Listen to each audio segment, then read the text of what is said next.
முதலாவதாக விக்கிரவாண்டி திமுகவின் 10 மீட்டர்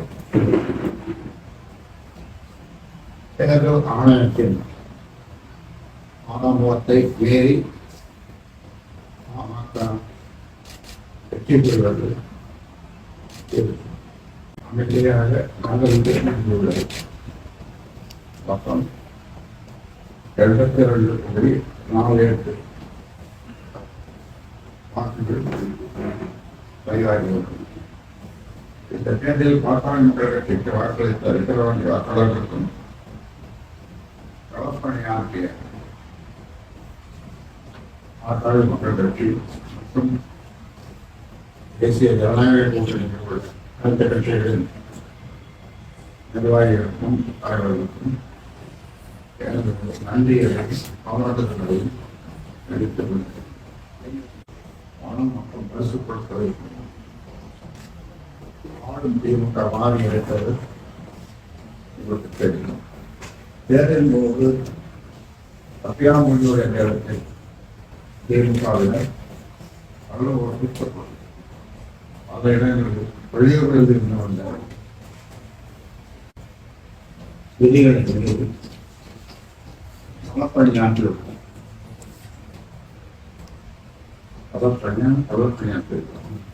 ஆசிரியர்கள் அனைத்தையும் தேர்தல் அதிகாரிகள் காவல்துறையினர் வேடிக்கை பார்த்துக்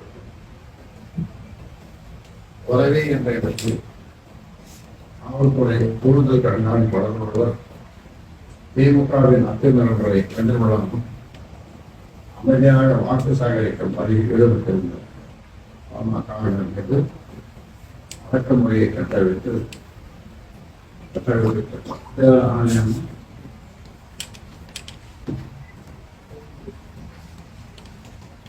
அரசு எந்திரமும் திமுகவின் அங்கங்களைப் போல தேர்தல் விதி மீறல்களுக்கு குழந்தையாக இருந்திருக்கிறார். ஆனால் இதை அனைத்தையும் தொடர்ந்து மக்கள் அவர்களும் குறைந்தது 25,000 வாக்குகள் வித்தியாசத்தில் பாமக இது கொடுத்து சட்டம் ஒழுங்கு சீர்குலைகள் முதல்வர் பொறுப்பேற்க வேண்டும். கடுமையான நடவடிக்கைகள் தமிழ்நாட்டில் கடந்த ஒரு வாரத்தில் நிகழ்ந்த அரசியல் படுகொலைகள் மக்களிடையே அச்சத்தை ஏற்படுத்தியுள்ளனர். சென்னையில் பகுஜன் சமாஜ் கட்சியின் மாநில தலைவர் ஆம்ஸ்ட்ராங், கடலூர் மற்றும் சேலத்தில் அதிமுக நிர்வாகிகள் இருவர் படுகொலை செய்யப்பட்டது. கடலூரில் பாமக நிர்வாகி மீது கொலைவெறி தாக்குதல்,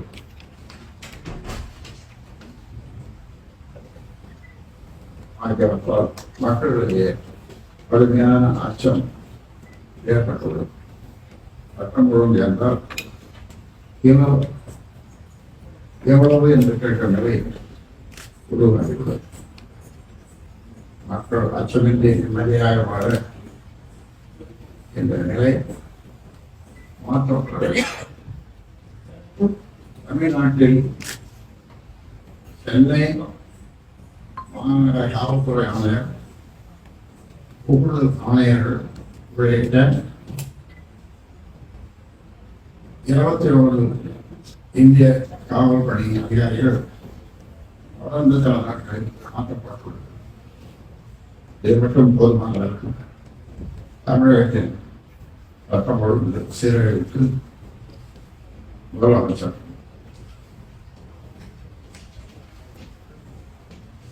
மு.க. ஸ்டாலின் அவர்களும் பொறுப்பேற்க காவல்துறைக்கு பொறுப்பு வகிக்கும் உள்துறை அமைச்சர் என்ற வகையில் தமிழகத்தின் சட்டம் ஒழுங்கு குறித்து குறைந்தது 15 நாட்களுக்கு உள்துறை மற்றும் காவல்துறை உயர் அதிகாரிகளுடன் மு.க. ஸ்டாலின் அவர்கள் 15 நாட்களுக்கு ஒருவரை கலந்தாய்வு நடத்தியிருக்க வேண்டும். ஆனால் 6 மாதங்களுக்கு ஒரு முறை கூட அத்தகைய ஆய்வு நடத்தியதாக சரி, இனிவரும் காலங்களிலாவது 2 வாரங்களுக்கு ஒரு முறை சட்டம் ஒழுங்கு குறித்து முதலமைச்சர் ஆய்வு நடத்த வேண்டும். சட்டம் ஒழுங்கு மீறல்களுக்கு ஒரு படம் அந்தந்த பகுதியில் ப்ளீச் ஆகிடும். காவல் அதிகாரிகள் தான் பொறுப்பு என அறிவிக்க வேண்டும். சட்டம் ஒழுங்கு பாதிக்கப்பட்ட பிறகு நடவடிக்கை எடுப்பதற்கு பதிலாக சட்டம் ஒழுங்கு பாதிக்கப்படாமல் தடுக்க நடவடிக்கை எடுக்க வேண்டும். 3வது, 40,000 கூடுதல் காவலர்களை நியமிக்க வேண்டும். தமிழ்நாட்டில் சட்டம் ஒழுங்கு பாதிக்கப்படுவதற்கு காவல்துறையில் போதிய காவலர்கள் இல்லாததும் ஒரு முக்கிய காரணமாகும். கடந்த சில ஆண்டுகளில் மட்டும் காவல்துறையில் பல பிரிவுகள் உருவாக்கப்பட்டுள்ளன. 6 புதிய மாவட்டங்கள் ஏற்படுத்தப்பட்டுள்ளன. ஆனால் அதற்கேற்றவாறு காவலர்களின் எண்ணிக்கை இன்று வரை அதிகரிக்கப்படாது, உயர்த்தப்படவில்லை. தமிழ்நாட்டில் இன்றைய நிலையில் எல்லா நிலை காவலர்கள் தொடங்கி காவல்துறை தலைமை இயக்குனர் வரை மொத்தமாக 1,10,000 காவலர்கள் மட்டும்தான் உள்ளனர். 1,10,000 காவலர்கள் மட்டும்தான் உள்ளனர்.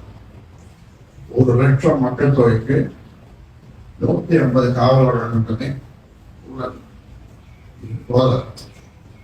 இதை 1,00,000 மக்களுக்கு 200 காவலர்கள் என்ற அளவுக்கு உயர்த்த வேண்டும். காவலர் பணியிடங்கள் புதிதாக ஏற்படுத்தப்பட வேண்டும்.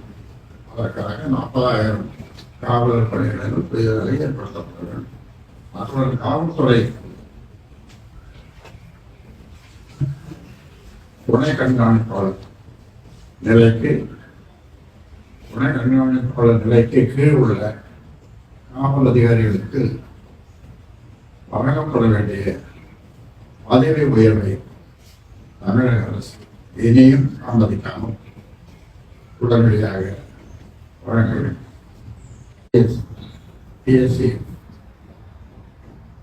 டிஎன்பிஎஸ்சிக்கு உடனடியாக தலைவரை நியமிக்க வேண்டும். இழந்த நம்பகத்தன்மையை மீட்க வேண்டும். தமிழ்நாடு அரசு பணியாளர் தேர்வு ஆணையத்தின் தலைவராக இருந்த பாலச்சந்திரன் அவர்கள் கடந்த 9/6/2022 அன்று ஓய்வு பெற்றார். அதாவது 25 மாதங்கள் ஆகிய இன்று வரை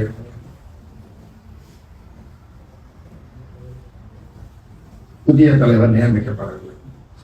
தலைவர் இல்லாமல் 25 மாதங்களாக செயல்படுவது மிகப்பெரிய நிர்வாக சீர்குலைவுப்பார்.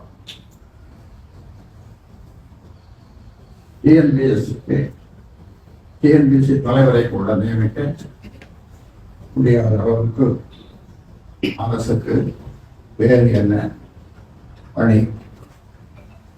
அவர்களிடம் இப்போது பொறுப்பு தலைவராக இருக்கும் முனியநாதன் அவர்கள் அடுத்த மாதம் 18ஆம் தேதியும் மூத்த உறுப்பினராக இருக்கும் முனைவர் ஜோதி சிவஞானம் செப்டம்பர் 23ஆம் நாளும் ஓய்வு பெறுகின்றார். தன் பின் ஆணையமும் முடங்கிவிடும். எனவே அரசு இனியும் தாமதிக்காமல் தேர்வு ஆணையத்திற்கு புதிய தலைவரையும் 7 உறுப்பினர்களையும் உடனே நியமிக்க வேண்டும். அதன் மீட்டெடுக்க வேண்டும்.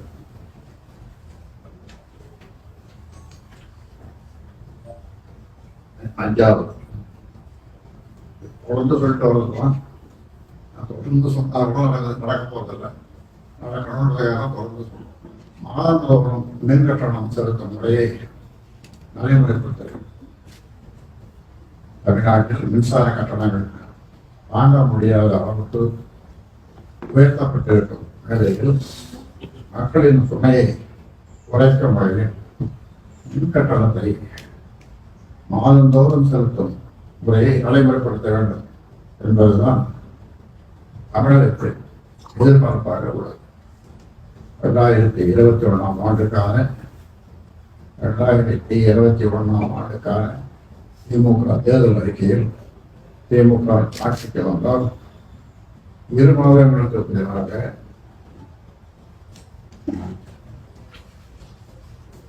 மாதம் ஒரு முறை மின் கட்டணம் செலுத்தும் முறை நடைமுறைப்படுத்தப்படும் என்றும் அதன் மூலம் 2 மாதங்களுக்கு 1000 யூனிட்டுகளுக்கு குறைவாக மின் கட்டணம் செலுத்தும் பயனாளர்களுக்கு ஆண்டுக்கு ரூபாய் 6000 வரை மிச்சமாகும் என்று வாக்குறுதி அளிக்கப்பட்டது.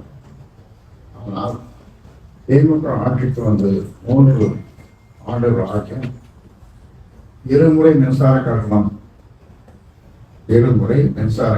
உயர்த்தப்பட்ட நிலையில் மாதம் ஒரு முறை மின் கட்டணம் செலுத்தும் திட்டத்தை மட்டும் செயல்படுத்த அரசு மறுப்பது நியாயமற்றது. குறைக்கும் வகையில் மாதம் ஒரு முறை மின்சார கட்டணம் செலுத்தும் முறையை உடனடியாக செயல்படுத்த வேண்டும். குடியால் அழியும் குடும்பம். தமிழ்நாட்டில் மதுவிலக்கை நடைமுறைப்படுத்த வேண்டும். சிங்கானல்லூரில் குடிக்க அடிமையான தங்கராஜ் என்பவர் குடிப்பதற்கு பணம் கொடுக்க மறுத்த மனைவி மற்றும் 2 குழந்தைகளை கொலை செய்து தண்ணீர் தொட்டியில் மூழ்கி இறந்ததாக நாடகமாடியுள்ளார். இதே போன்ற நிகழ்வுகள் தமிழ்நாடு முழுவதும் நடந்து கொண்டுதான் இருக்கிறது. கள்ளக்குறிச்சியில் விற்கப்பட்ட கள்ளசாராயம் மட்டுமின்றி டாஸ்மாக் கடைகளில் விற்கும் அரசு சாராயமும் உயிர்களை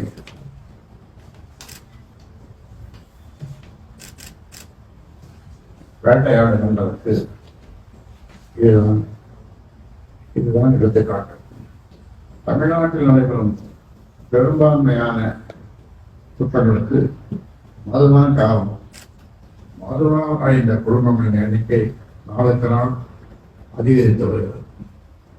மதுவால் நேரிடும் அனைத்து சமூக கல்விகளுக்கு மதுவிலக்கு தான் ஒரே தீர்வு. மக்கள் நலன் கருதி தமிழ்நாட்டில் மதுவிலக்கை நடைமுறைப்படுத்த தமிழக அரசு நடவடிக்கை எடுக்க வேண்டும்.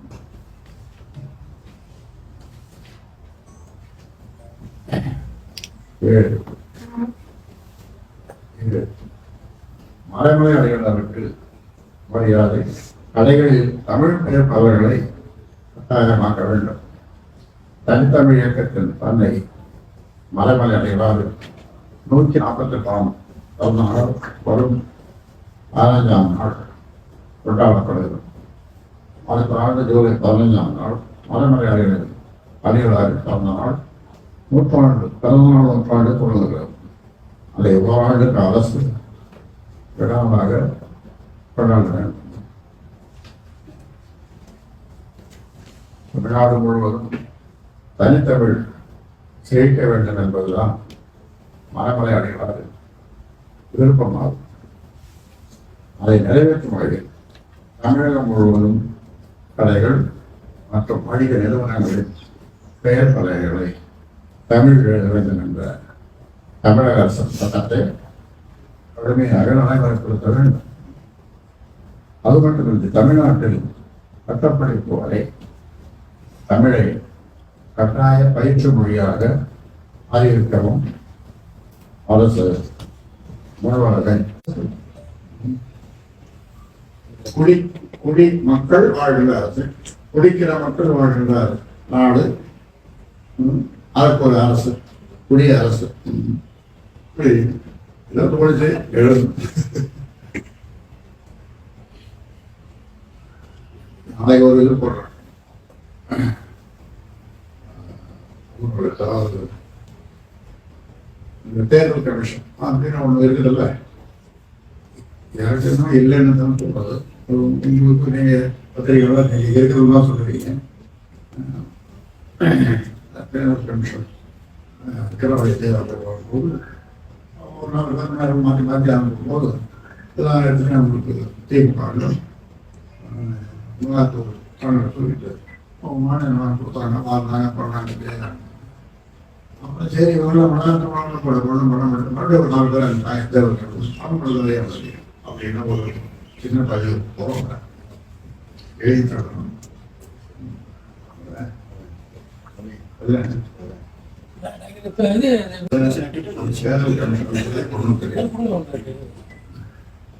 டாக்டர் சொன்னதை பத்திரிகை பிரஸ் ரிலீஸ் கொடுத்துருங்க. ஒரு படிச்ச ரிப்போர்ட் அது எல்லாரும் கொடுத்துருங்க, பிரிண்ட் போட்டு சொல்லுங்க.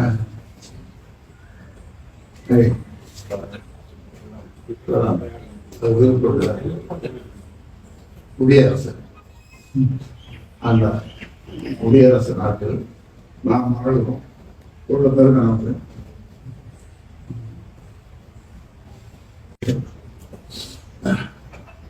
என்ன கொடுக்குறவங்களாம் வாங்கி வச்சுட்டு பிரியாணி அரிசி டோக்கன் மளிகை டோக்கன் கொடுத்தா அந்த மளிகை டோக்கன் வேஷ்டி சாரு பிரியாணி, அப்புறம் ஆம்பளைங்களுக்கு பாக்கு இதெல்லாம் தினம் கொடுக்குறாங்க.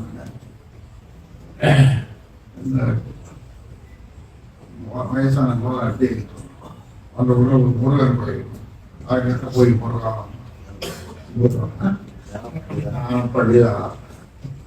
இதை அந்தியோட திருவிழா மறுபடியும் வருது பொங்கல் வருது, அது வரைக்கும் கொஞ்சம் நீட்டிக்க செய்ய முருகன் அப்படின்னு வேண்டி முருகன் என்ன பண்ணாருன்னு தெரியல. தோழம் முடிஞ்சது, தோழமா முடிஞ்சது. அந்த முதலத்தினுடைய வேண்டுகோள் நிறைவேற்றப்படாது. ஏன்னா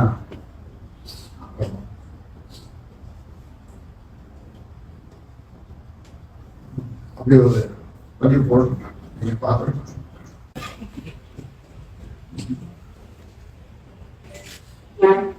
வந்து இந்த விஷயம் பட்டாசு ஆலயம் அதிபர்கிட்ட பாதி பணமும் அரசும் பாதி பணமும் கொடுத்து அந்த 10 லட்சம் கொடுக்கும். இது தொடர்ந்து என்னோட சராசரி விண்ணப்ப அதுக்கான கட்டுப்பாடு ஆய்வு அடிக்கடி போய் அதெல்லாம் இருக்காங்க, இன்ஸ்பெக்டர் அதெல்லாம் இருக்கிறாங்க. ஆனால் வேண்டியது என்ன கொடுக்கணும் அதை வாங்கிட்டு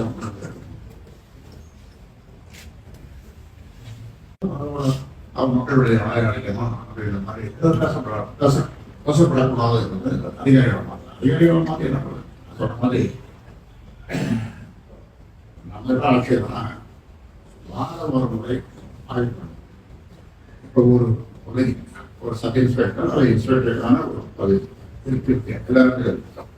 அந்த பகுதியில அவருக்கு அவருக்கு உட்பட்ட அந்த பகுதியில் சப் இன்ஸ்பெக்டர் இன்ஸ்பெக்டர் அங்கே எந்த இடமாக மற்ற புத்தகங்களோ கொலையோ கொள்ளையோ சமூக செயல்கள் இருந்தாலும் அவரை பொறுப்பேற்க செய்து அவரை குறைந்தபட்சம் 1 ஆண்டு பணியிலிருந்து நீக்க வேண்டும். இது ஒரு கடுமையான தண்டனை தான் அதை மற்றவர்களுக்கு சரியாக செயல்படுத்தும். மற்ற குற்றங்கள் கஞ்சா அது இதெல்லாம் ஒரு சப் இன்ஸ்பெக்டர் ஏரியாவுக்குள்ள இருக்கிறார், அவருக்கு தெரியாம நடக்க முடியாது. ஒரு நேர்மையான அதிகாரியாக இருந்து என் பகுதியிலே அல்லது இன்ஸ்பெக்டர் அல்லது என் பகுதியிலே ஒரு சிறு குற்றங்கள் மக்கள் விரோத செயல்கள் எதுவுமே நடக்கல. போராண்டங்கள் நான் வந்து பணிக்கு வந்த பிறகு போராண்டங்கள் எதுவுமே நடக்கல, இனி நடக்காது அப்படின்னு உறுதியா சொல்லணும், செய்யணும். அந்த மாதிரி செய்தாங்க மற்றவங்களுக்கு தீர்வு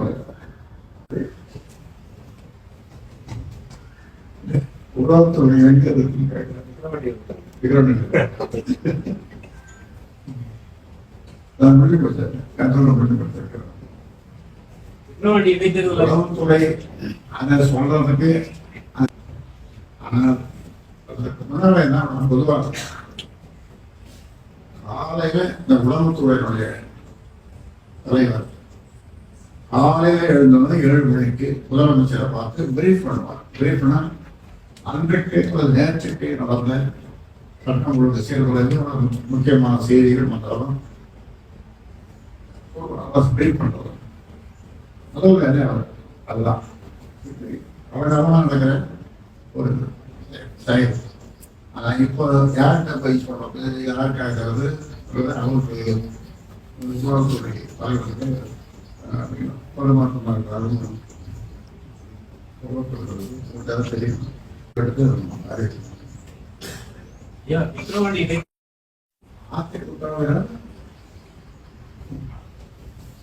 திமுக வரக்கூடாது, வெற்றி பெறக்கூடாது என்பதை உறுதியாக இருந்திருக்கிறார்கள். அதற்கான செயற்பாட்டில் இறங்கி மக்கள் கட்சிக்கு ஆதரவு தந்திருக்கிறார்கள். பீகாரில் 13 சங்கர்ஸ் மட்டும்